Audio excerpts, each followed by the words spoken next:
Perfecto. El gobierno peruano, como se sabe, ha decretado duelo nacional, lo ha dicho la presidenta de la República, Dina Boluarte, en un mensaje a la nación en donde ha lamentado con profundo dolor el fallecimiento del Papa Francisco. Es más, ha dicho que una delegación del gobierno peruano viajará a la Santa Sede para participar de las exequias del Santo Padre.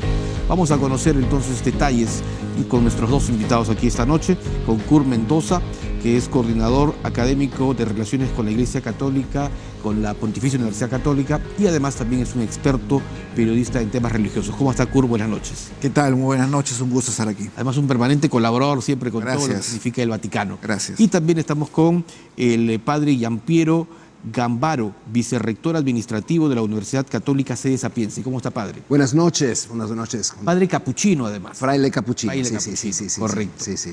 Empecemos entonces hablando un poco lo que significado la labor pastoral durante 12 años del Papa Francisco, que ha para muchos revolucionado a la Iglesia, ¿no? Es más, las propias encíclicas en las cuales él se ha referido con temas como, por ejemplo, la defensa del medio ambiente, de la Amazonía, de las comunidades indígenas. Aquí en el Perú, justamente, durante los 3 días de visita, enfocó ese tema, padre. Claro. Allá el famoso discurso, el primer discurso al pueblo peruano en Puerto Maldonado, ¿no? Así espectacular, en enero 18, ya cuando dijo una cosa espectacular, cuando dijo que cada cosmovisión, ¿no?, de nuestras culturas, y claro, el Perú es un país multicultural, cada cosmovisión aporta al conocimiento del Cristo total. Entonces esto nos empujó, ¿no?, a desarrollar más y más el conocimiento, ¿no?, de las culturas, por ejemplo, nativas, de los pueblos nativos del Perú. Sí, espectacular. Y el Papa Francisco tiene también una dimensión de reforma de la Iglesia, no solo del aspecto así, ¿no?, del mensaje del Evangelio en la sociedad, en las culturas, sino también adentro, ¿no? Ha sido muy exigente con la estructura interna de la Iglesia, ¿no? Hizo reformas que eran años que se estaban esperando y él con bastante coraje, ¿no?, la llevó adelante. Sí. Claro, Kurt, y el Papa Francisco ha sido también un gran comunicador, ¿no? No solo los domingos durante su presencia en el Ángelus, sino también ese contacto que tenía con los periodistas en cada viaje. Era un hombre muy locuaz, pero sobre todo con la profunda realidad social de cada pueblo.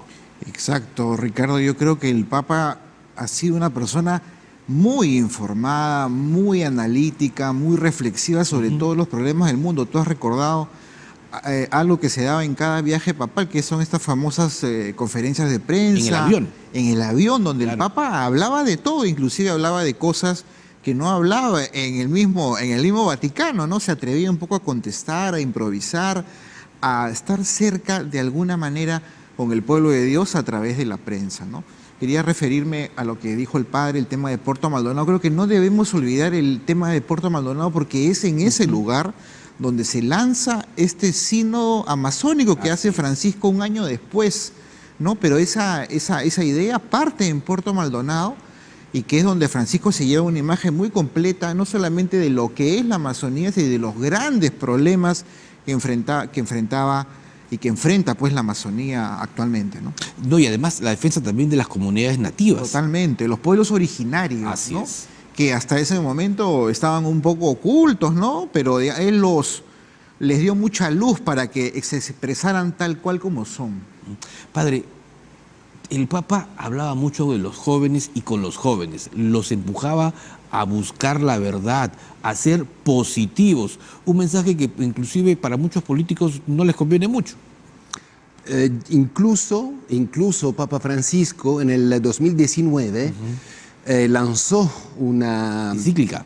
Un mensaje a los jóvenes para humanizar la economía. Correcto. El famoso mensaje que unos 3.000, y creo que ahorita más, creo que llegamos a 5.000 jóvenes, ¿no?, empezaron este movimiento de la Economía of Francesco, economía de Francisco, que no es Francisco Papa Francisco, es Francisco San Francisco de Asís. Hay que A veces la gente se equivoca un poquito, ¿no? Porque él lo quiso hacer así, ¿no? Propio el nombre, la sede de la fundación del movimiento está en Asís, ¿no? Y lanzó esta propuesta de la humanización de la economía, ¿no? Y para jóvenes empresarios, para jóvenes académicos, ¿no? En el mundo de la economía. Y todavía ya continúa este proyecto muy interesante, ¿no?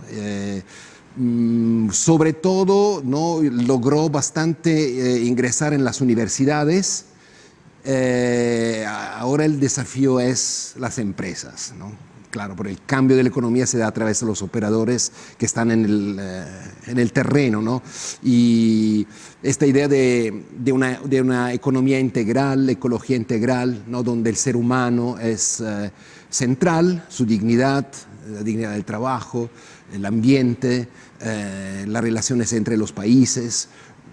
Es un desafío que creo que es uno de los legados de Papa Francisco para la juventud, ¿no? Incluso. Pero además también deja un poco la valla alta para los desafíos de quien sea su reemplazante, porque abordar temas, a ver, que en muchos casos la Iglesia prefería, digamos, mirarlo un poquito a distancia, como el caso de las minorías, de las comunidades LGTB, ha sido sin duda fundamental e importante.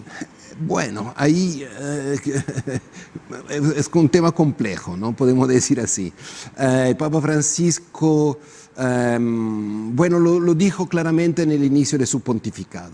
Nos dijo, a mí me gustan empezar procesos, armar procesos y dejar quizá que la historia, ¿no? Como dice, el tiempo prevalece sobre el espacio, ¿no? Es uno de los principios un poco de la filosofía de Papa Francisco.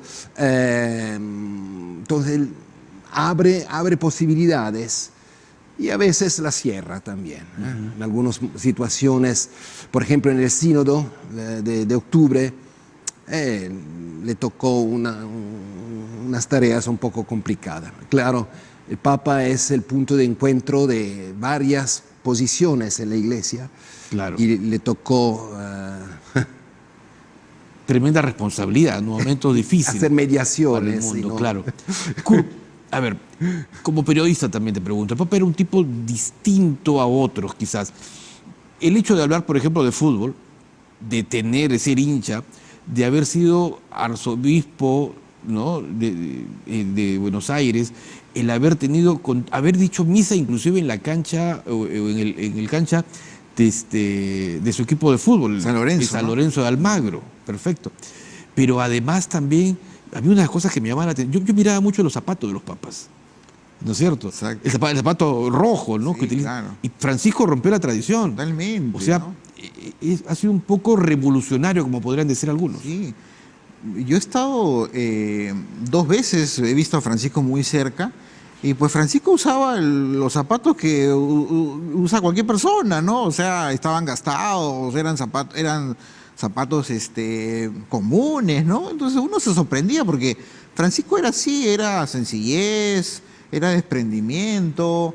Era bonachón, digamos. Era un tipo muy cercano, Sí. muy bueno. Demostraba mucha confianza, Un carisma. La gente que lo ha visitado más de una vez y que ha estado con él en audiencias privadas dice que el Papa siempre hacía bromas, o sea, era un tipo muy, muy, muy ameno.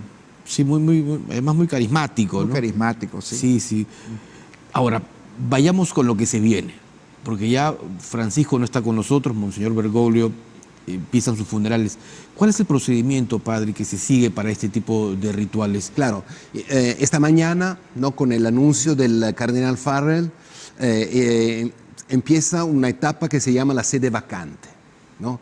Entonces, donde no se pueden tomar decisiones de carácter extraordinario, entonces, digamos, la administración corriente de los temas normales, ¿no? Siguen bajo la dirección del Colegio de los Cardenales, y el camarlengo, ¿no? Cardenal Farrell es un poco el que lidera esta etapa. Es quien administra el Vaticano en este tiempo, digamos. Sí, que administra el Vaticano, la Santa Sede, pero son los negocios ordinarios. Durante lo que le llaman el interregno, ¿no? Sí, se llama sede vacante. ¿no? Sede vacante, correcto. Y después se celebra obviamente el funeral, vamos a ver, ¿no? ¿Cuántos yo días van a estaré, yo durar? estaré en el funeral, te lo puedo decir como, sí, porque viajo jueves a Roma por otros temas y aprovecharé. Va a coincidir. Para estar, sí, sí. Dicen que debería ser lunes o domingo o lunes, ¿no? El funeral del Papa. Mientras se preparan las que se llaman congregaciones de los cardenales. Es decir, empiezan a reunirse los cardenales que serán miembros del conclave, ¿no? Donde se va a elegir el nuevo papa, ¿no? Muere un papa, se hace otro papa. Esto es filosofía romana, como se dice. Y en estas congregaciones son reuniones muy importantes, porque se fija un poco en la agenda, ¿no? Se ponen las prioridades, lo que necesita la Iglesia de acá en adelante. Y después se hacen ya un poquito los primeros pasos para encontrar el perfil, ¿no? del próximo papa. Por ejemplo, el cardenal Bergoglio, cuando se dio la dimisión de la renuncia, ¿no? de Papa Benedicto, él hizo una famosa ponencia en una de esas congregaciones y ahí de verdad, ¿no? ya empezó a ser candidato, ¿no? a ser papa, ¿no? Se empezó a perfilarse ya como Sí, se perfiló ya un poquito la figura del papa, del cardenal Bergoglio como papa. Y claro, hoy día algunos temas siguen calientes. Tema, por ejemplo, de la administración económica del Vaticano, temas financieros. Eran temas antes y siguen siendo. Después, claro, la relación de la Iglesia con la sociedad civil, la cultura, ¿no? Esos temas morales, estas situaciones que se han discutido en el último sínodo, pero están ahí pendientes. Y también, ¿no? la implementación de las reformas, incluso la reforma de la Curia Vaticana, ¿no? que el Papa, por ejemplo, el Papa Francisco empezó por la primera vez a entregar cargos importantes, cargos de prefecto de un dicasterio o presidenta de la Ciudad del Vaticano, ¿no? a mujeres, en este caso 2 religiosas, y etcétera. Hay varios ya. Creo que es todavía un tema, ¿no? que hay que continuar, ¿no? el camino que empezó Papa Francisco. Perfecto. Permítanos ir a una pausa, por favor, ambos, para luego seguir conversando sobre todo este proceso, cómo se van a desarrollar los funerales y luego la elección del nuevo Santo Padre hasta que tengamos humo blanco, cuando se indique que habemos Papa. Pausa y retornamos aquí en Diálogo Abierto. Volvemos a Diálogo Abierto para seguir hablando sobre el Papa Francisco, este legado que ha dejado y también cómo va a ser su proceso de funerales. Kurt, esta tarde se ha conocido primero el testamento del Papa y luego el parte médico. Creo que es una de las pocas veces que se presenta al mundo tan rápido y sobre todo de manera tan transparente detalles de ese tipo. Yo creo que ha quedado claro que es el Papa el quien mismo ha dicho que el día que yo parta tiene que salir mi testamento firmado en el año 22 y tiene que salir como en la manera en que yo he fallecido, ¿no? Yo creo que eso es lo que hemos visto de una manera quizá un poco cruda del parte médico hacia mediodía hora del Perú, digamos, que murió de un ictus cerebral, ¿no? Consecuencia de la neumonía, un paro cardiorrespiratorio. Yo creo fulminante, ¿no? Porque sí, totalmente, una muerte súbita, ¿no? Lo que dicen los médicos. Ahora, yo creo que ese Francisco, digamos, Francisco no le tenía miedo a estas cosas, ¿no? Yo creo que ha sido él, incluso desde el día que cayó enfermo, el Vaticano, digamos, ha tratado, como siempre, de mantener un poco la forma, ¿no? Pero creo que él ha sido el que ha dicho, digamos, hay que comunicar cómo estoy yo realmente, ¿no? Claro. Bueno, además que durante todos esos casi 40 días que estuvo internado, los partes médicos se publicaban diariamente a través de Vaticano News, ¿no? Yo creo que esa es la primera vez que hemos visto. Creo que cuando falleció Juan Pablo II, me acuerdo que hubo un silencio y luego vimos al portavoz Joaquín Navarro Valls dando un mensaje a todo el mundo diciendo que había fallecido, ¿no? Ahora, ¿qué se viene? Todo este proceso, como contaba el padre Gambaro, se reúnen el colegio cardenalicio, los cardenales Sí. que tienen tanto voz y voto, porque entiendo que solo votan Los o lo ele- eligen los que tienen menos de 80 años. 80, ¿no? Menos Lo de que dijo el 80. padre es muy importante porque este periodo de congregaciones generales o de asambleas donde los cardenales hacen un balance, ¿no? Creo que más que hablar de, porque todo el mundo dice quién es el candidato, quién es el favorito, creo que eso no hay, digamos, no es real. Lo que hay es la búsqueda de un perfil, lo que decía el padre hace un momento. ¿Qué es el que necesita la iglesia hoy, no?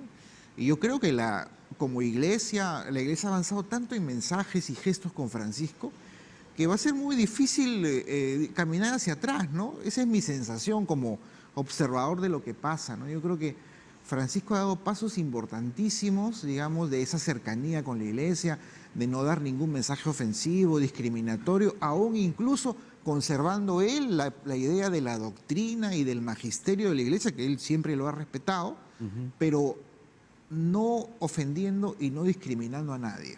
Padre, ¿cuál es el perfil a su criterio que debe tener el sucesor del Papa Francisco? Es una pregunta un poco difícil, ¿no? Pero Pero, por ejemplo, cuando Sí. van a elegir al presidente del Congreso, a ver, dicen, alguien, viene ese cabildeo, que dicen muchos que también ocurre lo mismo dentro de la curia romana, pero, a ver, dicen un perfil que responda a las necesidades del mundo, ¿no? En este caso de un país o del mundo, ¿no? El tema social es fundamental, el tema económico, es decir, probablemente se vean ahí los currículos o el trabajo de cada obispo sobre su labor pastoral Sí. y social sobre todo. Sí. Mientras tú me estás haciendo esta pregunta, yo usted tengo, pensando. yo personalmente tengo mis ideas, ¿no? Claro. Claro, personales. Considero precioso el trabajo, por ejemplo, en el área de las mediaciones. Es decir, creo que Papa Francisco, ¿no? Con esta idea, ¿no? de lanzar procesos, también ha creado unas ciertas polarización en la iglesia, ¿no? Y creo que será importante para seguir adelante, no para dar más marcha atrás, sino para seguir adelante, incorporar más pueblo de Dios, ¿no? En el camino de las reformas, ¿no? del Papa Francisco. Entonces yo creo que el perfil debería ser una persona capaz de mucho diálogo, de mucha escucha adentro, ¿no? con la iglesia. Hay algunos cardenales que van a participar al conclave que tienen experiencias muy concretas en el área, sea ecuménica que también política. Gente que por oficio, por trabajo, por ministerio, ¿no? Le toca no ser parte de una iglesia donde la mayor parte, digamos, de los católicos de un país, como por ejemplo el Perú, ¿no? La mayor parte son católicos, es un país que tiene una historia, ¿no? de ser católicos. Veo que sería interesante un candidato donde la iglesia es minoría, donde la iglesia quizá le toca una tarea por la situación concreta de la sociedad de mayor profecía, ¿no? De ser profetas, ¿no? en la sociedad. Y probablemente me gustaría así. Usted está hablando de un papa que probablemente podría ser de África. O de África o de Asia. O de Asia. O de Medio Oriente, de áreas donde hay situaciones políticas, culturales y religiosas bastante intensas, bastante fuertes. ¿Desde cuándo tenemos un papa romano en la Santa Sede? Un papa de Roma, Sí. Pío XII. Pío XII era papa romano. Sí, sí. Hace mucho tiempo, ¿ah? Años 50, ¿no? Después de la Segunda Guerra. Sí, hasta 1959. Sí. Correcto. Kurt, ahora, dentro de todo este proceso que se viene de funerales, no se ha explicado todavía un tiempo concreto de cuánto va a durar.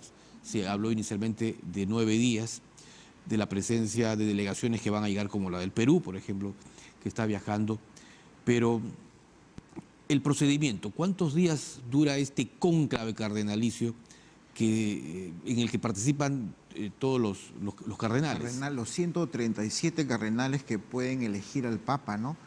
O sea, esto es una fecha indeterminada, simplemente es hasta cuando salga la fumata blanca, pero hay un dato importante. Pero son varias votaciones, ¿no? Sí, pero hay un dato importante, ¿no? El Papa Benedicto y Francisco fueron elegidos al tercer día del cónclave, o sea, en la quinta, sexta votación. Hay 2 votaciones en el día, si el padre no me corrige, una en la mañana y otra en la tarde. Entonces, yo creo que hacia el tercer, cuarto día podríamos tener un nuevo papa, ¿no? Sí. Quizá, ¿no? No sabemos tampoco. No sabemos. Dicen que, por ejemplo, sí. Es en la Capilla Sixtina donde se reúnen.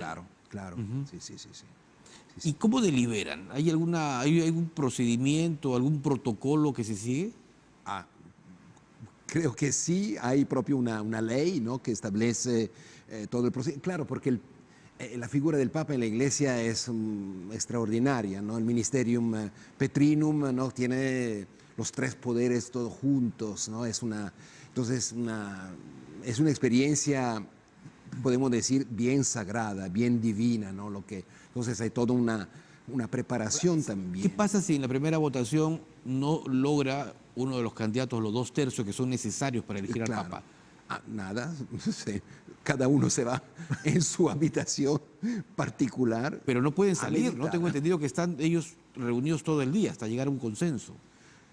Lo que pasa es que el consenso, si es que no se logra en el día, se descansa y vuelve el día siguiente, digamos. Hay una hora, pues prácticamente 7 de la noche, hora de Roma, donde ya se termina la jornada, ¿no? Leía yo en algunas notas de periodistas que tienen como fuente fija, digamos, la Santa Sede, y señalan que cuando no se llega a un acuerdo en una votación, sale humo negro. Exacto. ¿No es cierto? Sí, correcto. Es el humo. Se queman los papeles con un líquido. Se queman las cédulas. Se queman las cédulas y con un líquido para que salga, pues, negro, ¿no? Hasta que se llegue al consenso necesario. Hasta que se llega al consenso y viene el humo con la sustancia que hace que salga blanca, ¿no? A diferencia de en lo político, cuando ganas la elección te proclaman de inmediato, ¿no es cierto?, como ganador y como autoridad electa por el pueblo. ¿En el caso de los papas ocurre lo mismo o luego viene una solicitud de aceptación? Bueno, dice el protocolo, ¿no?, que le preguntan al ganador si es que acepta el hecho de ser papa, ¿no? Está en su derecho no aceptar también, ¿no? Si acepta, pues bueno, en ese momento empieza este protocolo, ¿no?, el revestimiento, la oración y la presentación al público que está reunido en la Plaza de San Pedro, ¿no? Padre, en la sacristía, desde que se inicia el cónclave, esperan 3 sotanas: small, mediano y large. XXL. Y XXL ahora, probablemente también. Claro, sí, más o menos, ¿no?, para adaptarse, ¿no? Si se recuerdan, ¿no?, las imágenes incluso de, por ejemplo, Papa Benedicto, ¿no?, ya tenía medio negro, medio rojo, estaba un poquito así, no bien alistado, ¿no?, como después le hemos visto. El Papa Francisco, ¿no?, que dice, no, a mí ¿cómo se llama? La capa roja, no me interesa, yo soy el obispo de Roma. Entonces, bueno, cada uno tiene un poco su estilo, ¿no? Su estilo, ¿no? Claro. Pero sí. Bueno. Y será el protodiácono, ¿no?, el cardenal protodiácono que hará el anuncio, Habemus Papam, será un momento fantástico, ¿no?, de la Iglesia. Sí. Claro, conocer al nuevo jefe de la Iglesia Católica. Muchísimas gracias a ambos, ha sido una conversación muy, muy cordial. La verdad que ha sido muy cordial hablar sobre el Papa, sobre el legado, sobre lo que nos deja, y sobre lo que se proyecta que sea su reemplazante y sobre todo el protocolo que se sigue. Muchísimas gracias a ambos. Gracias. Al padre Giampiero Gambaro, que se va a Roma en cuestión de horas, y también a Cur Mendoza, que han estado con nosotros. Muchísimas gracias. No se vuelvan nuestros amigos televidentes porque ya estamos para ir a noticias al cierre.